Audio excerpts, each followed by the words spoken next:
Bueno, comenzamos con la columna del día 465 de Milei, la Argentina y los desafíos de la tercera edad, porque la marcha de los jubilados y la represión policial se ha vuelto un evento habitual de cada miércoles en nuestro país, pero si bien Milei en campaña dijo que el ajuste le iban a pagar la casta, es bien conocido que la parte más significativa del superávit fiscal lo logró reduciendo las jubilaciones.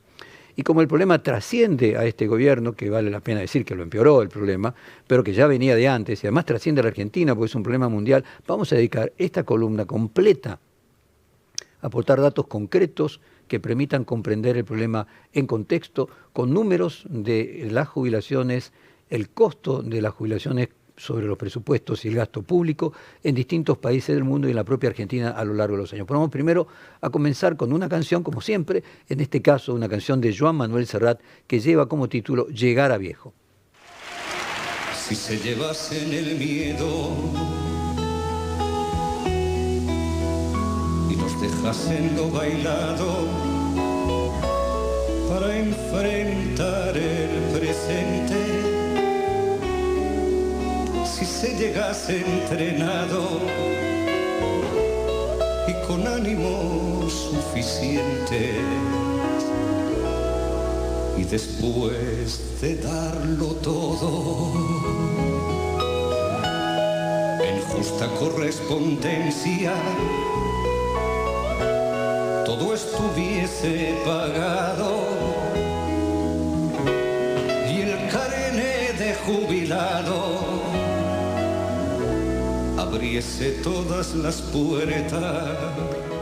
Bueno, que los ajustes caigan habitualmente sobre los adultos mayores tiene motivos estructurales, no es este el primer gobierno que lo realiza, sino que ha venido siendo una sucesión de todos los últimos. El envejecimiento de la población es una tendencia mundial que agrega desafíos para la sustentabilidad de las cuentas fiscales de todos los países. La comparación de las jubilaciones a nivel internacional muestran una brecha significativa también entre la Argentina y otros sistemas previsionales más robustos. Por ejemplo, las naciones modelo, las naciones con mejor Producto Bruto Per cápita y mejor distribución de la renta, como son los países escandinavos, me refiero a Dinamarca y a Suecia, las pensiones son de $1.400, mientras que en la Argentina es $320. Siempre vamos a comparar la jubilación mínima. Brasil tiene una jubilación mínima aún menor que la Argentina. Son $275, pero hay que reconocer que los precios son más bajos en dólares en Brasil en este momento que en la Argentina. Chile, donde rige el sistema de capitalización individual que se ha logrado sostener a lo largo del tiempo, las pensiones mínimas son $400. Es decir, con el sistema de AFJPs, sin que ningún gobierno intervenga sobre los fondos de los jubilados, como se ve aún con las FJP de Chile, que creo que en Chile llaman AFP, no hay mucha diferencia. $400 la mínima contra $320 la mínima. De cualquier forma, esos $80 son pocos desde el punto de vista de la perspectiva que uno percibe, pero muchísimo para un jubilado. El índice global de pensiones 2024 de Mercer y la CFA ubicó a la Argentina entre los últimos lugares de 43 países evaluados, evidenciando la fragilidad de nuestro sistema previsional, pero al mismo tiempo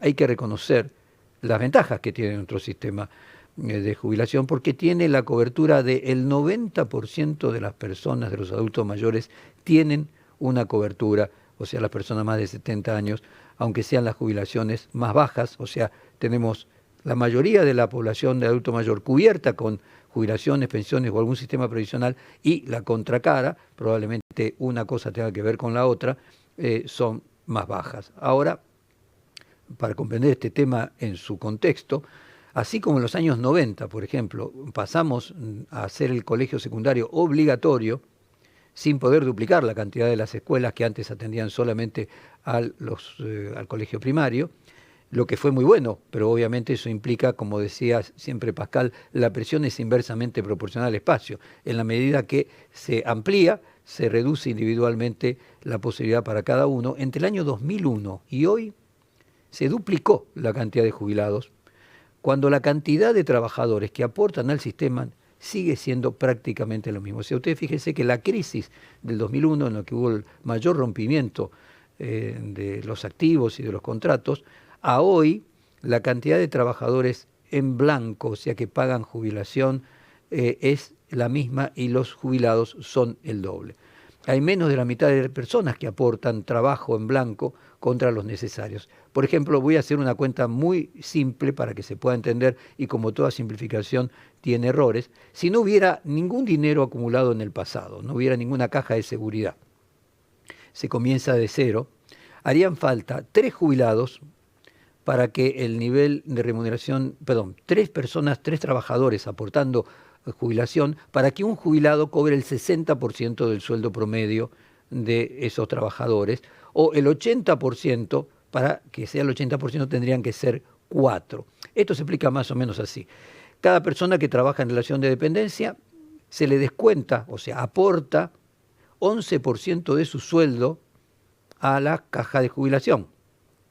Y la empresa que contrata a ese empleador, es lo que se llama el aporte patronal, coloca el 10,77, lo que hace pasar el 20% de los sueldos que van a la caja de jubilación. Por lo tanto, si 3 empleados le mantuvieran a un jubilado, podría haber el 60%, el jubilado podría cobrar el 60% promedio de los salarios, y si 4 empleados, como era hace algún tiempo, por cada jubilado, podría cobrar hasta el 80%. Nuevamente es una cuenta burda, que no tiene en cuenta la existencia de aportes anteriores, y obviamente tiene que ver, es bastante más complejo, con el promedio de edad de la población, el nivel de envejecimiento. Ahora, la clave de todo esto es que los sueldos fueron perdiendo valor. La cantidad de sueldos que aportan al sistema jubilatorio, además de ser la misma con el doble de los jubilados, los sueldos son menores. O sea que si los sueldos fueran mayores, las cajas de jubilación podrían pagar una jubilación mayor. Entonces hay una relación directa entre lo que se aporta con los sueldos actuales y lo que cobran los jubilados. El impacto de la inflación en nuestro país, los defaults de deuda con el que se acumularon los ahorros en las cajas de jubilaciones, y entonces que perdieron valor por la inflación, golpeado especialmente por el crack del 2001, a lo que se agrega que el Producto Bruto de la Argentina en los últimos 10 años no ha crecido, erosionaron la falta de aportes en un sistema de pensiones sustentables que garanticen ingresos adecuados. Es cierto que si no hubiera inflación, o sea, se controla la macroeconomía y no hubiera defaults, las jubilaciones serían mayores. Es decir, que si uno arregla la macro, más tarde o más temprano va a arreglar las jubilaciones, que esta debe ser la perspectiva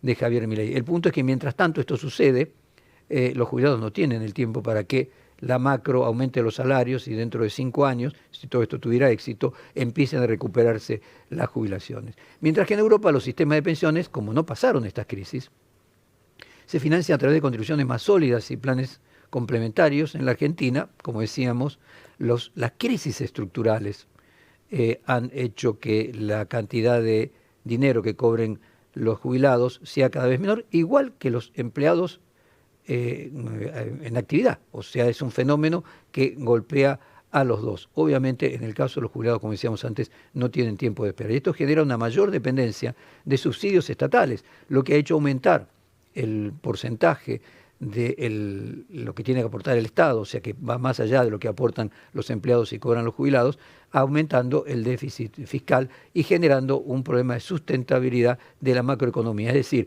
para solucionar el presente tenemos más déficit fiscal para pagarle más a los jubilados, pero finalmente luego de esto deviene en más inflación, en cracks cada tantos, y se vuelve a predecir. Tenemos un nudo gordiano ahí cuya única solución va a ser, de manera sustentable, que la Argentina crezca y que los sueldos vuelvan a recuperarse y que más cantidad de personas consigan trabajo. Y cuando me refiero consigan trabajo en blanco, con descuentos jubilatorios.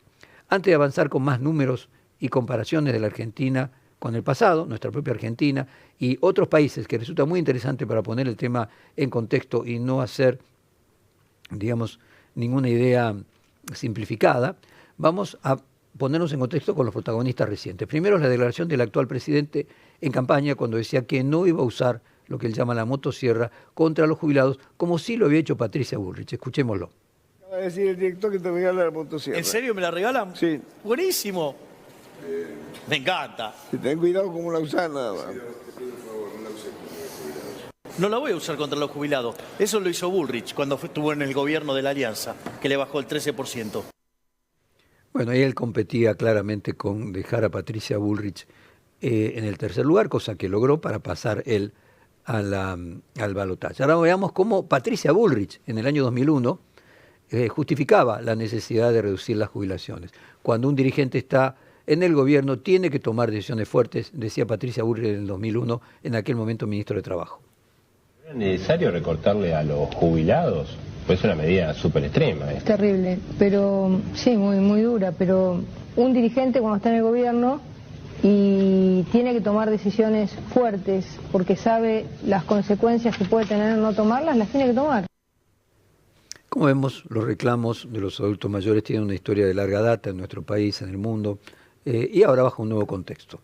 A medida que la población mundial envejece por la disminución de la tasa de natalidad y el aumento de la longevidad, la carga fiscal que supone la disminución de la población laboralmente activa crece, planteando un desafío hacia el futuro. Vamos a ver algunos números, pero primero, ¿cómo defendía este reclamo una jubilada célebre? Me estoy refiriendo a la jubilada Norma Pla. Vamos a escucharla en un cruce entre ella y un periodista que falleció, que se llama Mauro Viale, que es el padre de Jonathan Viale. Creo que usted lucha por los 4.50 y por un lugar para usted también. ¿Lugar para dónde? El lugar de la televisión, el lugar No, de... está equivocado. Usted tiene un lugar protagónico. No, la televisión Nadie que viene no a tiene mí. lugar Yo no protagónico la llamo a la televisión, no se pone al frente de un grupo y va y histéricamente grita y va. Bueno, iba a decir una palabra mal. No nos dan pelota. ¿No hay otra forma menos histérica de luchar? Donde usted sea menos protagonista. ¿Por qué tiene que ser usted la protagonista? ¿Pero qué hago yo de mal? Pero usted también tiene que dar muestras de civilidad para que la reciba. ¿Y qué soy? ¿Ahora soy salvaje con usted? Ahora no. Estoy hablando bien, ahora y bueno. Yo no hice nada. A mí los jubilados me eligieron. A mí. Yo no soy nadie. Yo quiero mi 4.50 y me quedo en mi casa. Yo creo que si a usted le dan 4.50 u 8.80, va a seguir igual. No. Porque si no hace esto, se muere. Póngalo. Se muere. A usted le gusta ir al frente de 30 o 40, le encanta. Saldría a luchar por otra causa. Saldría a luchar por los niños que no comen. Está bien. Qué impresionante, ¿no? Qué impresionante el diálogo. El diálogo en realidad, la pobre señora allí sentada sin capacidad de poder responder. Los periodistas que tenemos micrófono, obviamente tenemos una situación en ese momento de entrevistar a alguien de cierto poder, y mucho más es una persona que no está acostumbrada a esas lides, y deberíamos usarlo con más mesura, ¿no?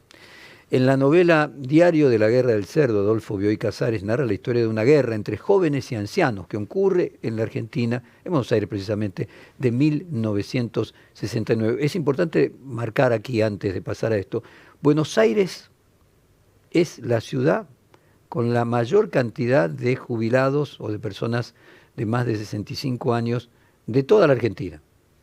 O sea, 1 de cada 5 porteños es jubilado. Este es el doble que el promedio del resto del país. Obviamente esto tiene que ver con la cantidad de personas que viven en la ciudad de Buenos Aires, que es una ciudad que mantiene su población de los mismos 3 millones de habitantes que hace 50 años. Entonces, finalmente, lo que ha tenido es que las mismas personas se han ido envejeciendo, mientras que, por ejemplo, en el conurbano o en otras provincias, la tasa de natalidad ha sido superior. Volvamos a la novela que estábamos contando de Bioy. Allí hay un personaje que se llama Isidoro Vidal, un hombre que, si bien está jubilado, se encuentra en el límite de la vejez, el punto que algunos lo encuadran como viejo y otros no. Y ante las persecuciones y linchamientos, los ancianos en esta novela se debaten entre los deseos de continuar su vida normal, la indignación y el miedo. Incluso las relaciones familiares comienzan a ser afectadas. Vamos a compartir un pedacito, un fragmento de la adaptación que se hizo al cine en 1975 de La Guerra del Cerdo. En nuestra organización hay médicos, sociólogos, planificadores, todos unidos por el odio a los viejos. Porque la vejez es algo que ya no puede tolerarse. Los viejos no solo son unos inútiles, sino que además son consumidores de nuestro trabajo. Cerdos, sí señor, basura, infiltrados en todas partes, dueños de la plata que corrompe la conciencia de nuestra juventud. ¿O no es así? No sé. Hay viejos muy humildes, muy sacrificados. Y hay jóvenes que tiran fortunas que ni siquiera ganaron. Infalible. Ustedes siempre contestan con letra de tango. Pero entendeme bien clarito. Nosotros no hacemos prisioneros. Pero vos sos un cerdo inteligente que puede salvar el pellejo si colabora. Incluso desde el punto de vista del fisonómico y de la cantidad de pelo, por momentos parecía el propio Javier Milei siendo actuado allí. Bioy Casares relata a los jóvenes como violentos y descerebrados que realizan sus actos sin saber qué motivos le guían, pero dentro de la irracionalidad de la situación insertan frases alusivas a una explicación como: en esta guerra los chicos matan por odio contra el viejo que ellos mismos van a ser.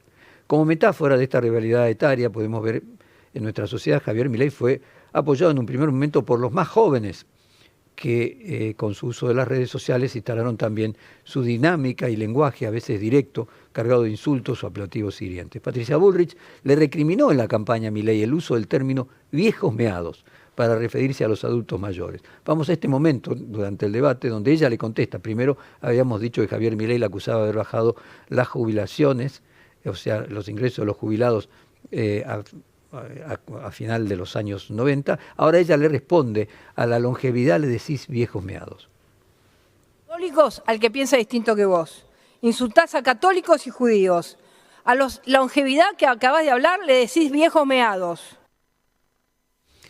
Como el PIS, ¿no?, de Horacio Rodríguez Larreta. Parece que hay algo ahí escatológico que produce algún efecto en generar atención, imagino, en la audiencia. Pero vamos a las razones económicas de fondo de que el ajuste siempre termine recayendo en gran medida sobre los jubilados, o en mayor proporción sobre los jubilados. Vamos a un informe que habla del envejecimiento de la población, y luego vamos a ver, en este caso, primero la población europea, que es la que más envejecen de todos los continentes, y luego vamos al de la Argentina, que en particular dentro de los países de América Latina, junto con Uruguay, se parece a Europa.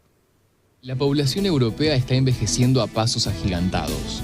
En 1950, solo el 12% de la sociedad del viejo continente tenía más de 65 años. En cambio, desde hace unos años, esta proporción se ha duplicado, y las proyecciones para 2050 muestran que el 36% de la población superará esa edad. Hay dos factores que determinan este hecho: la disminución de la tasa de natalidad y el aumento de la esperanza de vida. En el pasado, una mujer europea tenía de promedio más de 2 hijos. Desde el año 2000, la tasa de natalidad disminuyó, y a esto se le suma que ahora se viven más años. Según datos del último informe del Instituto de Estadística, en la Unión Europea durante 2022, la esperanza de vida al nacer fue de 80.7 años, siendo las mujeres quienes más esperanza de vida tienen. El último reporte sobre el envejecimiento de la Comisión Europea prevé que la población total del bloque disminuya a largo plazo y que también experimente un cambio significativo en su estructura de edad en las próximas décadas. De hecho, según Eurostat, la población total se reducirá en un 5% entre 2019 y 2070 y pase de 447 millones de personas a 424 millones de personas. Aquí hay otro punto interesante que es porque son siempre las jubiladas, ¿no? Norma Pla, Blanco, la jubilada calificada de patotera por Patricia Bullrich, y que tiene algún punto de contacto también porque las madres de Plaza de Mayo, las abuelas de Plaza de Mayo, que tiene que ver con que en la cantidad de habitantes de más de 70 años, las mujeres duplican, y en algunos casos hasta triplican a la cantidad de hombres, cuando el nacimiento, en los primeros 10 años de vida, hay más hombres que mujeres.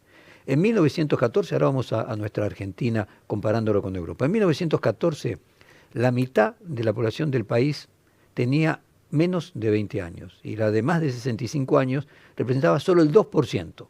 2%. En 1970, ese 2% fue 7%, y en 2022, 12%. O sea, de 2% a 12%. Ahora veamos cómo aumenta el envejecimiento poblacional en la carga sobre el fisco. La cantidad de personas que reciben pensiones o jubilaciones, como decíamos, aumentó al doble en los últimos 20 años. En 2022, casi 9 de cada 10 personas en edad jubilatoria recibe una jubilación o pensión. O sea, nuevamente, este es un elemento para orgullecernos que tenemos los argentinos. Solamente proporciones así sean en Uruguay y en Brasil, obviamente sean en Europa. Altísimo porcentaje de la población cubierta, contracara, y lo no deseable, las jubilaciones más bajas, excepto Brasil, que tiene la mínima en 275 contra 320 de Argentina. Pero además de las jubilaciones, hay que tener en cuenta en qué medida que las personas envejecen requieren mayores cuidados de salud, mayor cobertura del Estado en la atención pública, de la medicina pública, de enfermedades, de limitaciones en el desarrollo de la actividad de la vida. Aquí tenemos, aquellos que nos vienen, además de escucharnos por radio o por televisión, hay un gráfico que yo se los voy a ir contando. Hay un valor que indica a las personas que tienen obra social o prepaga, incluyendo PAMI, y cómo crece respecto al color gris que representa a quienes solo pueden usar el sistema público, donde cuando vamos a las personas de los adultos mayores, el 90% de las personas adultas mayores terminan utilizando un sistema público de medicina. Vamos a repasar un poco la historia reciente de la Argentina con jubilaciones para ver cómo llegamos aquí.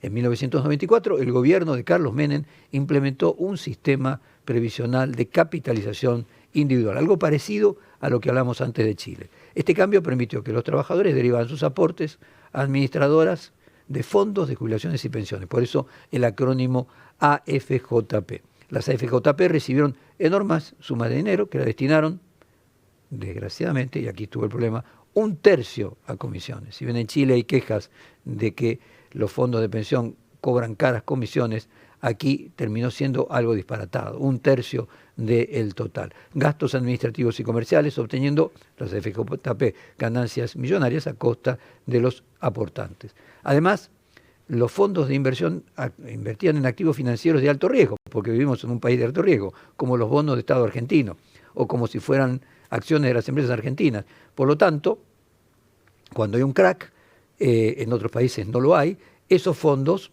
de las AFJP, como si fueran los fondos manejados por el Estado, sufren las mismas pérdidas de valor.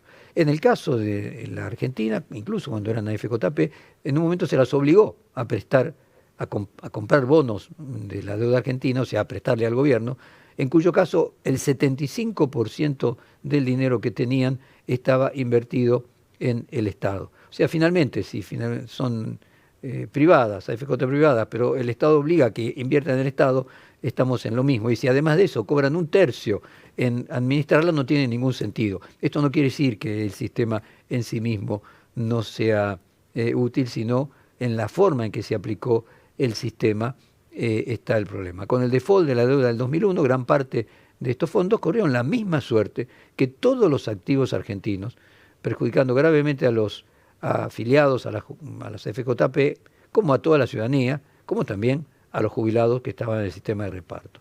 O sea, lo que vino a demostrar es que de la manera que nosotros instrumentamos la jubilación privada, si finalmente se obligaba a los administradores de jubilación privada a invertir en el Estado y el Estado quebraba, no cambiaba absolutamente nada. Paralelamente, y esto es lo más importante, la precarización laboral y el desempleo crecieron, dejando a millones de personas sin la posibilidad de aportar. O sea, hoy seguimos teniendo tantos trabajadores en negro, es decir, que no aportan y que no aportan a los sistemas de jubilación ellos, pero al mismo tiempo tampoco sus empleadores aportan. Obviamente la responsabilidad la tiene quien tiene mayor poder, en este caso el empleador y no el empleado. Para 2003, 35%, o sea, 1 de cada 3 mayores de 65 años no tenía ninguna jubilación ni ninguna pensión. O sea, nuevamente, 1 de cada 3 personas de más de 65 años se tenía que arreglar, podríamos decir, con la ayuda de los hijos. Luego de las moratorias, que comenzaron con Néstor Kirchner en el 2004, con distintas moratorias previsionales, se llegó a esto que mencionamos antes, 92% de las personas de más de 65 años cubiertas, o sea, 8% de aquel 35% de personas que quedaban fuera del sistema de cobertura de algún sistema previsional. El sistema de capitalización, o sea, las FJP, se mantuvo hasta el 2008, cuando Cristina Kirchner lo nacionalizó y los fondos provisionales volvieron al sistema de reparto. Pero la estatización de las AFJP y el hecho de que el Estado pasara a tener el doble de jubilados de los que tenía en el año 2001-2002, significó que el 50% del gasto público del presupuesto nacional se destine a cubrir el déficit que tienen las cajas previsionales entre lo que recaudan y lo que hay que pagar. Tristán Rodríguez Loredo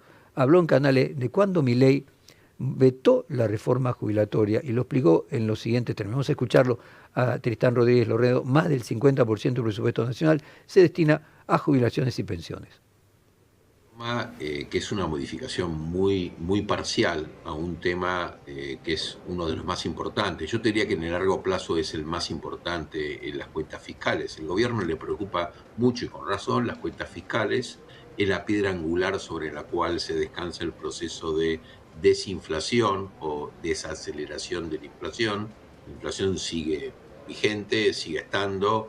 Seguramente agosto estaremos abajo de los 4 puntos, pero no muy lejos de eso, entre 3,5 y 4, pero no estamos en inflación cero ni mucho menos, ¿no? O sea, todavía estamos en un nivel de inflación alto, anualizado, estamos no contando todo el año, si fueran todos los meses, como estaríamos en un 50-60% anual de inflación, es altísimo a nivel internacional, pero venimos de otro número.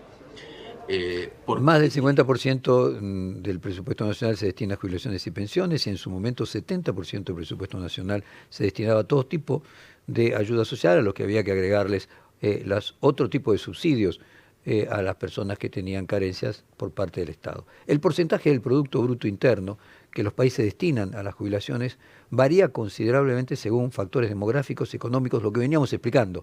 Si los sueldos son altos, el porcentaje que requiere que el Estado complemente los sueldos son altos de quienes están aportando y son activos, eso permite que el porcentaje que tenga que dedicar el Estado para complementar en los pasivos sea mucho menor. Vamos a algunos ejemplos. En Italia, que lidera el gasto del tema jubilatorio, es conocido que Italia junto con Japón son los países con mayor cantidad de personas de tercera y cuarta edad y por eso el COVID, por ejemplo, en el caso de Italia fue tan grave. Bueno, Italia destina 16% del Producto Bruto a jubilaciones y pensiones, lo sigue Francia con 14%, España con 12%, Alemania con 10%, mientras que los Países Bajos, donde, como planteábamos, los salarios son mayores y la distribución de la renta es más horizontal, solamente necesitan destinar 5 y 7%, o sea, ex-Holanda, Países Bajos y Suecia, 5% y 7% respectivamente. En América Latina